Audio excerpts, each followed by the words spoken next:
আহি গ'ল আমাৰ মিচিং হিৰো এফালে মিচিং হিৰো চাই দিয়া এয়া আমি কলেজ পালো গাড়ী আমাৰ কাৰণে ৰখি আছে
गाड़ी नंबर देखे जाइयो गाड़ी नंबर पड़ोसी ऐसे तो गाड़ी घुस गया गाड़ी नंबर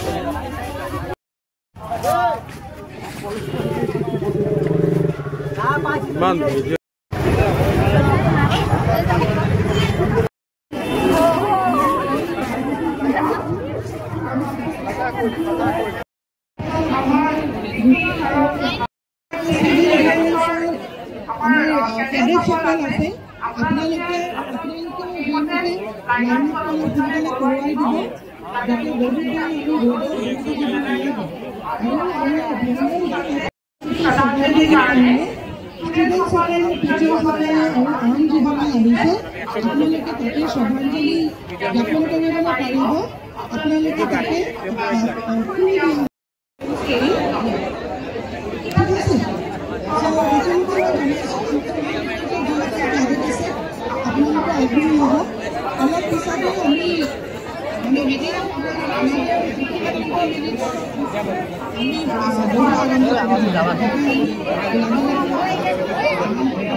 কৰি ধুনীয়াকৈ আপোনালোকে গানটো প্ৰস্তুত কৰিব তাৰপিছত হ'ব ভোটক চেঞ্জ আৰু ভোটক চেঞ্জৰ পাছত হ'ব নেশ্যনেল এন্থেম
ধন্যবাদ নিবেদন কৰিছোঁ ডক্টৰ ভূপেন হাজৰিকা অসম তথা ভাৰতবৰ্ষৰ এনে এটি চিৰ আলোকিত উজ্জ্বল নক্ষত্ৰ যাৰ পোহৰৰ দীপ্ততা বৰ্ণনা কৰিবলৈ আচলতে মই নিজেই খুব ক্ষুদ্ৰ তেওঁৰ প্ৰতিভা দিগন্তব্যাপ্ত সংগীত পৰিচালক আৰু কেতিয়াও কাৰো সৈতে তুলনা কৰিব নোৱাৰা এক যাদুকৰী বিস্ময়কৰ যাদুকাৰী কণ্ঠৰ অধিকাৰী এটি অমৃত কণ্ঠ সুধা কণ্ঠ সেইগৰাকী মহানায়কৰে আজি মৃত্যু দিৱস 2011 চনৰ আজিৰ দিনটোতেই তেখেতে মহাপ্ৰয়াণ ঘটিছিল গতিকে তেখেতৰ মৃত্যু দিৱসত আজি তেখেতলৈ শ্ৰদ্ধাঞ্জলি জনোৱাৰ উদ্দেশ্যে আমি সকলো ইয়াতে সমবেত হৈছোঁ আমি আজি তেখেতৰ কৰ্মৰাজিক স্মৰণ কৰিছোঁ তেখেতৰ অমীয় গীতৰ সুধা আমি পান কৰিছোঁ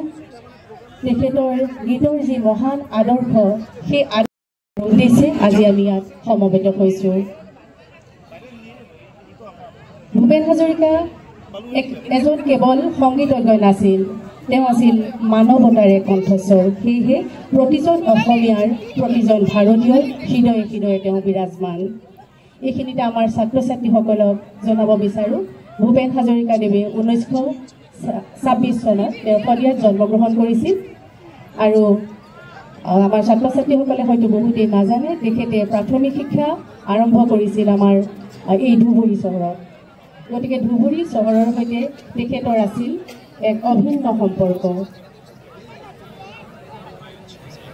যি কি নহওক ভূপেন হাজৰিকাৰ গীত বুলিলেই আমাৰ মনলৈ আহে গভীৰ মানৱতাবোধৰ কথা ভূপেন হাজৰিকাৰ গীত বুলিলেই আমাৰ মনলৈ আহে সমন্বয় সম্প্ৰীতিৰ কথা ভূপেন হাজৰিকাৰ গীত বুলিলেই মনলৈ আহে মহাবাহু ব্ৰহ্মপুত্ৰৰ কথা ভূপেন হাজৰিকাৰ গীত বুলিলেই মনলৈ আহে অনুপম শব্দৰ মায়াজালৰ কথা এটা এটা শব্দৰ সঠিক উচ্চাৰণৰ কথা জীৱন দস্তা গীতি কবিজনাৰ এটি পৰিভ্ৰমী চৰাইৰ দৰে ধৰাই দিহিঙে দিপাঙে ঘূৰি জনতাৰ গীত ৰচি গাই জনতাৰ হৃদয়ত এনেকুৱা এখন আসন তৈয়াৰ কৰি ল'লে যিয়ে তেওঁক জীৱন্ত অৱস্থাতেই পৰিণত কৰিছিল এটি কিংবদন্তি ৰূপে, এটি একক অনুষ্ঠান ৰূপে।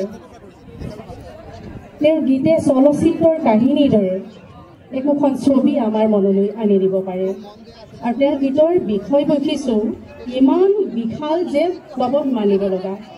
মই এটি যাযাবৰ গীতটোৰ কথালৈকে আমি মন কৰিব পাৰোঁ। সেই গীতটোত গোটেই পৃথিৱীৰ ভূগোল, বুৰঞ্জী, ঐতিহ্য, সংস্কৃতি, কলা সকলো সোমাই আছে।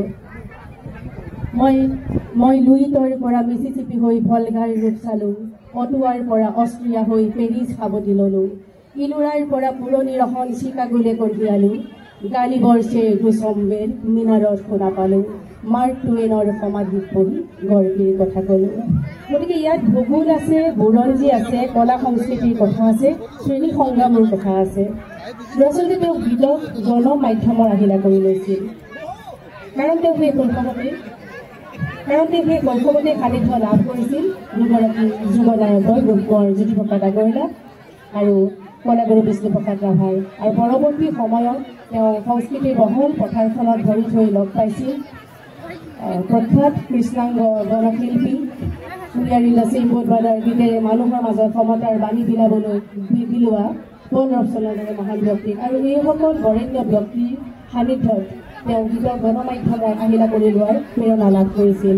আৰু সেই তেওঁ গাইছিল মোৰ গান হওক আস্থাহীনতাৰ বিপৰীতে এক গভীৰ আস্থাৰ গান, মোৰ গান হওক কল্পনা বিলাসৰ বিপৰীতে এক সত্য প্ৰশস্তিৰ ধ্যান। গতিকে ভূপেন হাজৰিকাদেৱৰ গীতৰ আৰু এটি লক্ষণীয় কথা হ'ল যে তেওঁ কেতিয়াও আপোন মাতৃক চেৰাই গৈ বিশ্বমাতৃক বন্দনা কৰা নাছিল। তেওঁ প্ৰথমে বিচাৰিছিল এজন ভাল অসমীয়া হ'বলৈ, তাৰ পাছত এজন ভাল ভাৰতীয় হ'বলৈ আৰু তাৰ পাছত এজন ভাল বিশ্ব নাগৰিক হ'বলৈ। আৰু সেয়েহে তেওঁ গীতেৰে কৈছিল বিশ্ব প্ৰেম মিলন দিয়া বুলি অনুভৱ কৰা প্ৰতিজন অসমীয়া, তুমিওতো জানাই কি কথা, আপোন মাতৃৰ অশ্ৰু নমচিলে বিশ্ব প্ৰেম হ'ব বৃথা। গতিকে নিঃসন্দেহে ই আমাৰ সকলোৰে বাবে এটি শিকিবলগীয়া ডাঙৰ বাৰ্তা, ই এক ডাঙৰ সামাজিক বাৰ্তা। কাৰণ নিজৰ মানুহখিনিৰ বেদনা অনুভৱ কৰিব নোৱাৰিলে সেই মানুহে কেতিয়াও বিশ্ব প্ৰেমৰ কথা ক'ব নোৱাৰে। সেইবাবে ভূপেন হাজৰিকা গীত এটি মাথো সুৰ নহয়, ই এক সামাজিক জাগৰণৰ কণ্ঠস্বৰ। আহক এই পবিত্ৰ ক্ষণত আমি সকলোৱে তেওঁৰ গীতৰ আদৰ্শক হৃদয়েৰে উপলব্ধি কৰিবলৈ শিকোঁ। আজি খন্তেক সময়ৰ পাছতে সমগ্ৰ অসমৰ লগতে আমিও গাম মানৱ বন্দনাৰ সেই কালজয়ী গীত মানুহে মানুহৰ বাবে। এই গীত কেৱল মাত্ৰ এটি সুৰ নহয়, ই আমাৰ জীৱনৰ এক মহামন্ত্ৰ হওক, সেই আবেদনকে ৰাখি মই মোৰ বক্তব্য ইমানতে সামৰণি মাৰিছোঁ। ধন্যবাদ। অধ্যক্ষ ডাঙৰীয়া, ধুবুৰী গৌৰীপুৰ ডেভেলপমেণ্ট অথৰিটি সন্মানীয় বিধায়ক মহোদয়ক ধন্যবাদ জ্ঞাপন কৰিছোঁ তেখেতে আগবঢ়োৱা সুন্দৰ ভাষণৰ বাবে। পৰম শ্ৰদ্ধেয় সাংস্কৃতিক ৰাইজ, এক বিৰল আৰু বহুধা প্ৰতিভাৰ অধিকাৰী এইগৰাকী বিশ্ববিশ্ৰুত শিল্পীৰ গীত, গীতি সাহিত্য, কথা সাহিত্য, বক্তৃতা মানত উজলি আছে মাতৃভূমিৰ জাতীয় জীৱনৰ এক স্পন্দন, এক জাগ্ৰত শিহৰণ। বিশ্ববিশ্ৰুত শিল্পীগৰাকীৰ আজিৰ এই পবিত্ৰ পুণ্যতিথি তেখেতক সন্মান জনাই ধুবুৰী জিলাৰ ৫,০০০ শিল্পীয়ে একেলগে পৰিৱেশন কৰিব সুধাকণ্ঠগৰাকীৰ কালজয়ী গীত মানুহে মানুহৰ বাবে। আমি শিল্পীসকলক গীত পৰিৱেশন কৰিবৰ বাবে অনুৰোধ জনাইছোঁ। সকলোকে হাতে হাত ধৰি গীত পৰিৱেশন কৰিবৰ বাবে অনুৰোধ জনাইছোঁ। প্ৰত্যেকগৰাকী শিল্পীকে আমি হাতে হাত ধৰি মানুহে মানুহৰ বাবে এই গীতটি পৰিৱেশন কৰিবৰ বাবে অনুৰোধ জনাইছোঁ।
সকলো শিল্পীকে নিজৰ নিজৰ বাবে এটিকৈ জোৰদাৰ হাততালি দিবৰ বাবে অনুৰোধ জনাইছোঁ আৰু জোৰকৈ এটা হাততালি দিবৰ বাবে অনুৰোধ জনাইছোঁ নিজৰ বাবে ধন্যবাদ জ্ঞাপন কৰিছোঁ जनगण मन अधिनायक जय हे भारत भाग्य विधाता पंजाब सिंध गुजरात मराठा द्राविड़ उत्कल बंगा विंध्य हिमाचल यमुना गंगा उच्चल जलधि तरंगा तव शुभ नामे जागे तव शुभ आशीष मांगे गाहे तव जय गाथा जन गण मंगलदायक जय हे